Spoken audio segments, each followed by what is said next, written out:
Okay then, in this video we will see VPC in practice. To be more precise, in this tutorial we will do several things. So first of all, we will create a VPC with a single public subnet. Then in the second step, we will create a security group for our EC2 instance. And then in the third step, we will launch an EC2 instance into our public subnet. Finally, in the last step, I will show you how to associate an elastic IP address with our EC2 instance. So let's get started. For that, we need to go to the services and we need to scroll down and find networking and content delivery. And in here we have VPC. Please open this. And then it will take you to the VPC dashboard. So this is a dashboard of the VPC. And currently I have selected Canada Central as my region. So let's take a look at these VPCs. So in here we can see that it says 1. So let's open it up. And we can see that in each region there is one VPC. Why? Because by default AWS creates a default VPC in each region. So Canada Central has been selected as my region, and in this region I have one VPC, which is default one. All right. So now let's take a look at subnets. So in here it says Central 3. So that means in this region, Canada Central, there are 3 subnets. Why? Because by default AWS creates one subnet in each availability zone. So in this region there are 3 availability zones. So that's why AWS created one subnet in each availability zone. All right. So I can show this one in here. So for instance, in many of them there are 3 subnets. So, but if you take a look at this one, US East, Northern Virginia, there are 6 subnets. Why? Because in this US East, Northern Virginia, there are 6 availability zones. That's why AWS created one subnet in each availability zone. All right, so I think now it's clear, and let's go ahead and create our VPC with a single public subnet. For that, we need to go to this VPC dashboard and we need to click on this Launch VPC Wizard button. And then in here we have several VPC configurations. So the first one is VPC with a single public subnet, and you can see a diagram which demonstrates this configuration. So in here it says Amazon VPC, and then you will have public subnet. And inside this public subnet, you can launch your, for instance, EC2 instances, etc., or other resources. All right. And if you run in here, for instance, an EC2 instance, your EC2 instance can have access to the internet. And also your EC2 instance can be reachable from the internet. So this is no problem. So let's take a look at the second one. So in here it says VPC with public and private subnets, and we can take a look at this diagram. Here we will have Amazon VPC and we will have public subnet, but we will also have a private subnet. So that means public subnet will have access to the internet, so direct access to the internet, no problem, while private subnet can have access to the internet through this NAT gateway. All right, so you can read it in here as well. So in addition to containing a public subnet, this configuration adds a private subnet, which is this one, whose instances are not addressable from the internet. Why? Because private subnet can have access to the internet through NAT gateway, but EC2 instances running in this private subnet are not addressable, or in other words, are not reachable from the internet. All right. So then here we have other 2 configurations, but don't worry because these are relating to VPN, not VPC. So virtual private network, not virtual private cloud. All right. So don't worry about other 2 ones. So let's select the first one, VPC with a single public subnet. So select this one. And then in here, first of all, we need to specify IP address range. So by default, it is this one. So let's copy this one, and I will explain this IP address range using this website. So if you want to open this website, you need to go to this ipaddressguide.com and then /CIDR. All right. So I will paste it. I'll paste the copied IP address range, and I'll paste it, and I'll click calculate, and then it calculates IP address range for me. So it says, okay, so you will have 65,536 different IP addresses in this CIDR block. So, and my first IP address will be this one, and my last IP address will be this one. All right.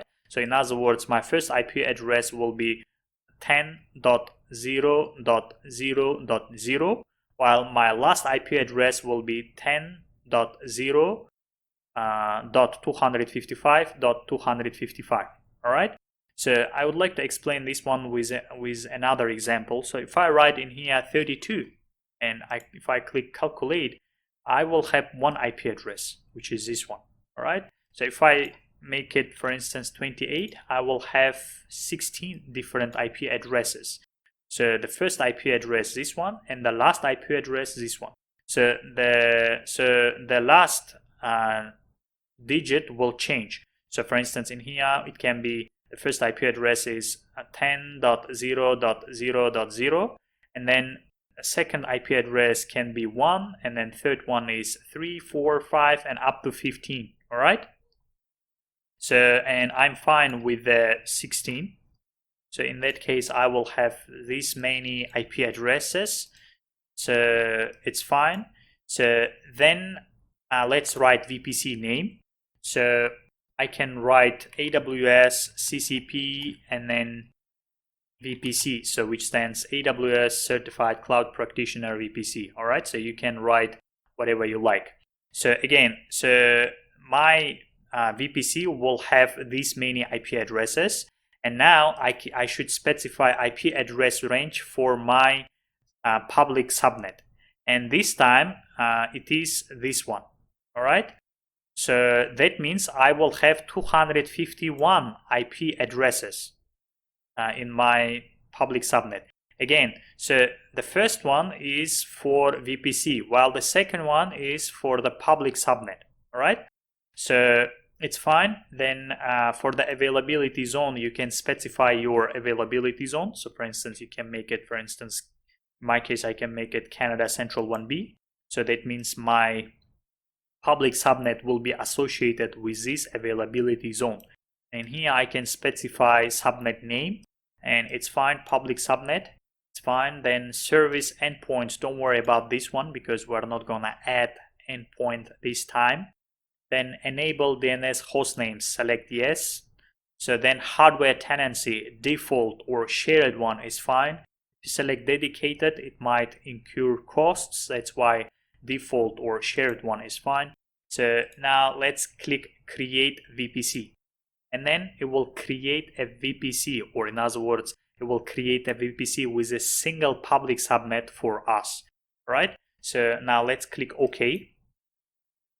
And then if you go to these your VPCs, you can see that there are two VPCs available in this region. So this one is our VPC, or in other words, this one has been created by us. And if we go right, we can take a look at this column, default VPC, which says no. So that means our VPC is not a default. It's a non-default, while the second one is a default. All right. So now let's take a note of the name and VPC ID. So name of the VPC is this one, while the VPC ID ends in 58F. Why? Because we can use these two identifiers to identify the components associated with our VPC. All right. So now let's take a look at the subnets. So for that, we need to go to this one, subnets, and click on that. So in here, this is our subnet because it has a name, public subnet. Do you remember? So in our previous screen, we gave our subnet this name, public subnet. While the rest, second, third, fourth ones are subnets or default subnets.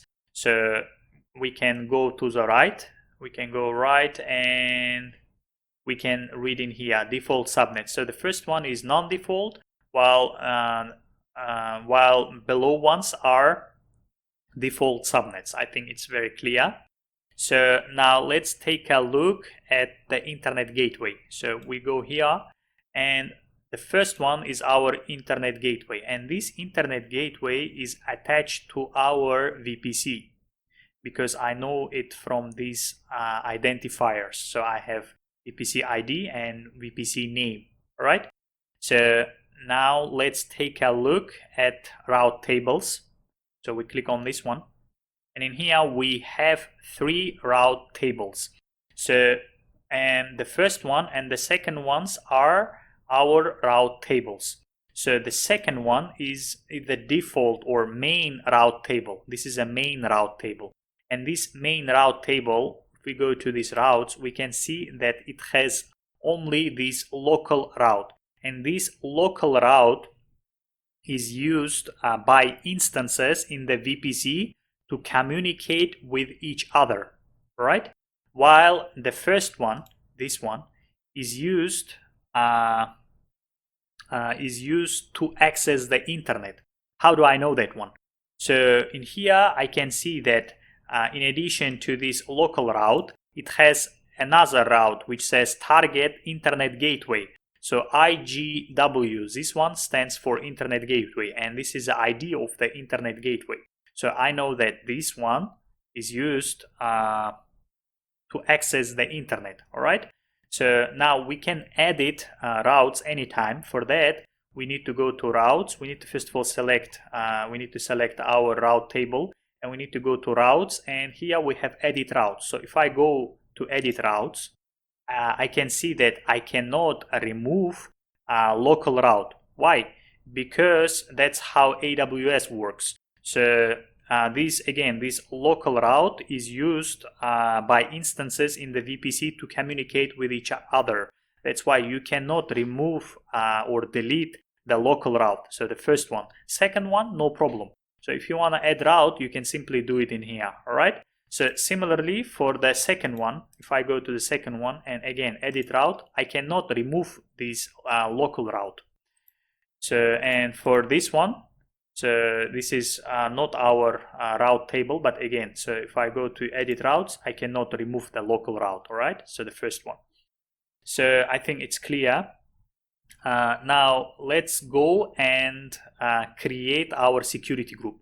So let's take a look at security groups first. So if we go to under security, we have security groups. Go to this one, and in here we can see that there are 2 security groups in here. So if we go right, so the second one is ours, right?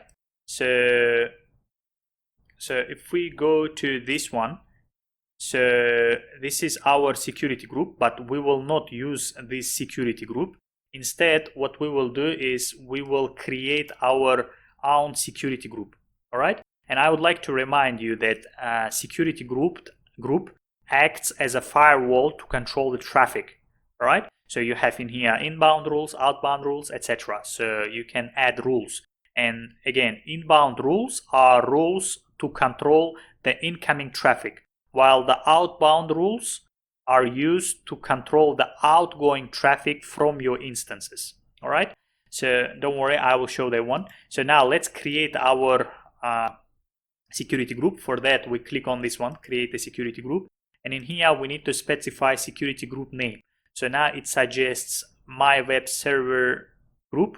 And that one is fine because our EC2 instance will be a web server. So that's why I will write my web server security group like this. So, and now in here we can specify a description. So for instance, I can write allows. So we will need HTTP and HTTPS, and then we will also need SSH connections. All right. So allows HTTP, HTTPS, and SSH connections. So it's just a description. All right. So, and in here we need to specify VPC. So in our case, we will specify this one. All right. So then we need to scroll down, and here we can add inbound rules, and in here we can add outbound rules. And we are interested in inbound rules. So again, inbound rules are used to control the incoming traffic to the instance. All right. So now let's click on this one, add rule. And in here, let's select HTTP. And HTTP and HTTPS, they are used by the web applications. All right. So, and don't worry about HTTP and HTTPS rules. For now, just select HTTP. And for the source, you cannot change protocol and port range because they are already identified. So now for the source, custom is fine, but for the CIDR blocks, we need to select the first one, 0.0.0.0/0. So that means all IP addresses. So that means all IP addresses on the internet can access our EC2 instance on port 80. All right. So similarly, I will add HTTPS.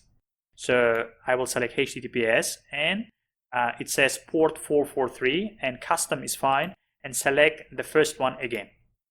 Now let's add the last rule, and this will be SSH, and this one will be used by our personal machine. In other words, we can connect to the instance using our IP address. That's why I will select my IP. So that means only this IP address will be allowed to have this kind of SSH connections on the EC2 instance. All right. So, and this is the IP address of my personal computer. All right. So now for the outbound rules, no problem. So we are not interested in outbound rules. So now let's click on this create security group. And then it will create a security group for us. So now if we scroll down, we can see that we have HTTP, SSH, and HTTPS rules in this security group. And we can use this security group when we launch our EC2 instance. All right. So now I think it's clear, and let's go ahead and create and launch our EC2 instance. For that, we need to go to this VPC dashboard. And in here, we have this Launch EC2 Instance button. So we can click on this button, or alternatively, we can go to Services and EC2. I'll show that one. So we can go to this one, EC2 dashboard. And in here, we have, if we go to Running Instances, we have Launch Instance. We can click on this one. So both of them will take you to the same result. So if I click on this one, it will go to the EC2 Management Console, and then it just launches this wizard. All right. So now let's select Amazon Machine Image AMI. So I will select Amazon Linux 2 AMI. So please select this first one, and then in here we need to select an instance type. So general purpose T2 micro is fine because it's available on the free tier, or in other words, eligible on the free tier. So let's click next. And then in here, number of instances, 1 is fine, but we need to specify our VPC because we don't want to launch our EC2 instance in this VPC. In other words, we don't want to launch our EC2 instance in the default VPC. Instead, we need to select our non-default VPC, which is this one. All right. So, and in here, we should specify subnet. And remember, we have only one subnet. So, but if we select default, we will have 3 subnets. You already know why. So now let's select this one. And we have only one public subnet, which is fine. And in here, it says auto assign public IP disabled. And it's fine because so by default it's disabled. You can enable this one, but don't do this one. Select disable, because later on I will show you how to attach or associate elastic IP address with the EC2 instance. All right. So select this one, or just don't change it. And for the rest, everything is fine. And let's click next. And in here we can specify storage, and this one is fine, general purpose SSD, and the size is fine. So let's click next. And then in here you can add tags, in other words metadata, but I'm not gonna do this one. That's why I'll click next.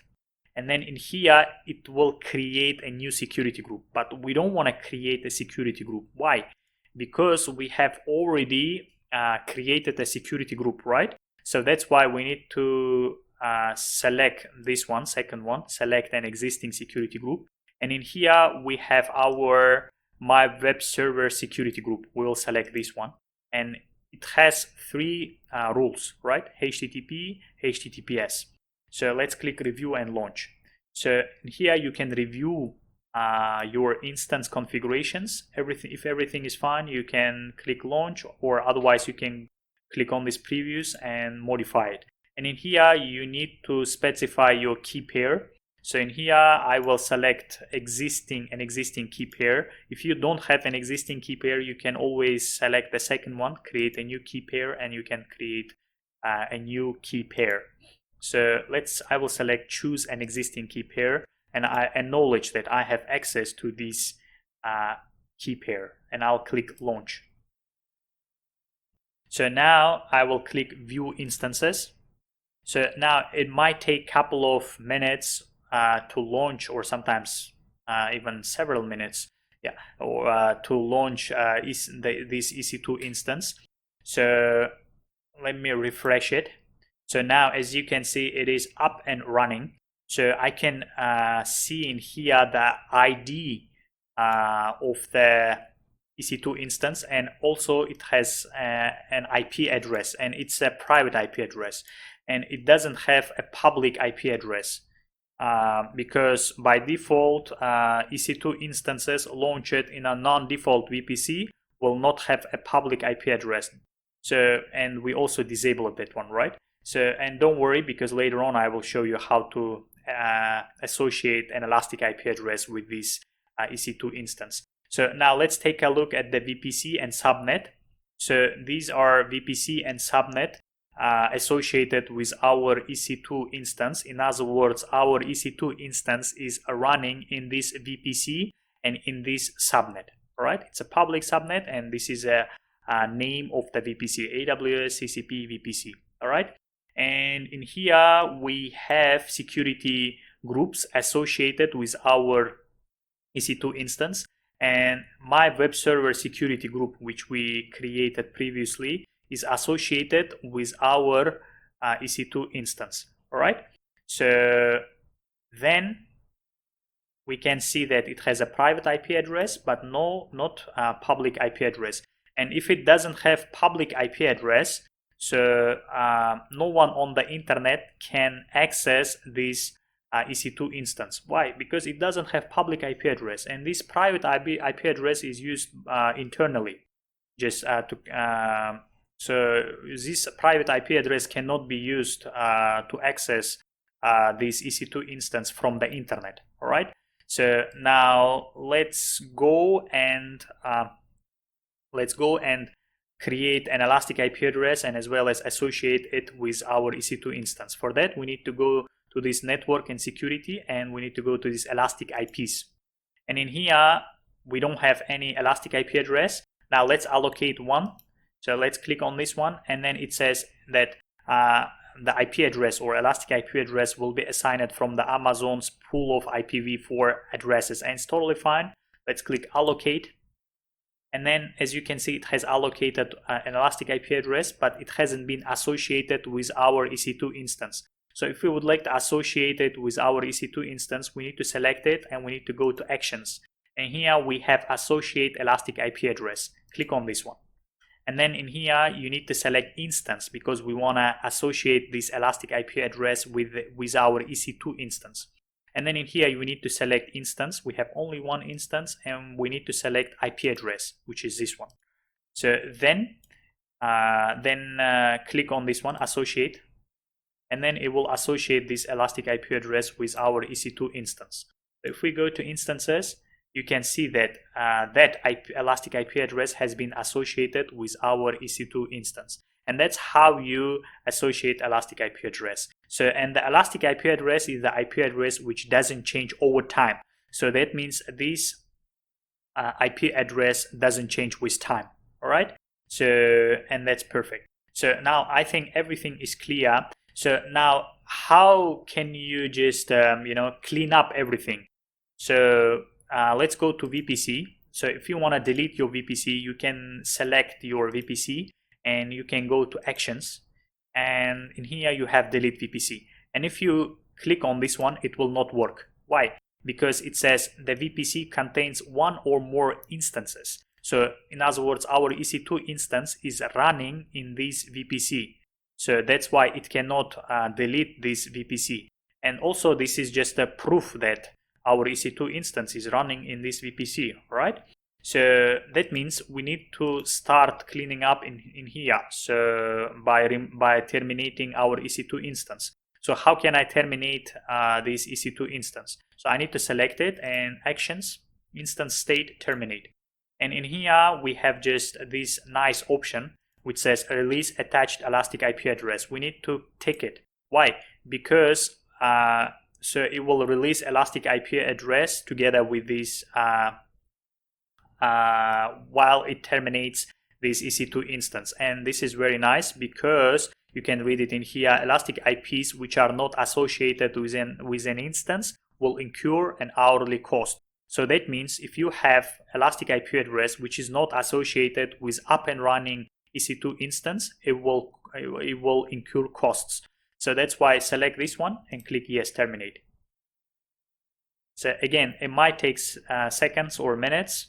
So depends. So let's renew it. No. And let's take a look at elastic IP. So in here we can see that it's still available. Let's refresh it. So now as you can see, it says no elastic IP address found in this region, which is perfect. So I don't have any elastic IP addresses in here. So that's great. Now let's go back and check instances. So now this instance has been terminated. So now I can go ahead and delete my VPC. So and I would like to remind you that for creating and using VPC, you will not be charged. But anyways, I would like to show you how to clean up this one, or in other words, how to delete VPC. So you select your VPC and actions, and you go to the first one, delete VPC. And it says, hey, if you delete this VPC, associated components such as subnet, security groups, etc. and etc. will be deleted as well. And it's fine, and let's click delete VPC. And then now it's deleting all the associated components as well. So now I don't have that VPC, I have just this default one. If I go to subnets, I have those three default ones. Route tables, I have one route table. Internet gateways, one internet gateway. If I go to elastic IPs, no elastic IP address. So security groups, I have one default security group. All right. So as you can see, we have cleaned up everything. So I think it's very clear. So now I would like to reiterate what we did in this tutorial. First of all, we created a VPC with a single public subnet. Then we took a look at the different components of the VPC like subnets, route tables, internet gateways, security groups, etc. So then we created a security group for our EC2 instance. Then we launched an EC2 instance into our public subnet. Then finally, we associated an elastic IP address with our EC2 instance. And remember, elastic IP address is the IP address which doesn't change over time. All right. So thank you, and I will see you in the next video.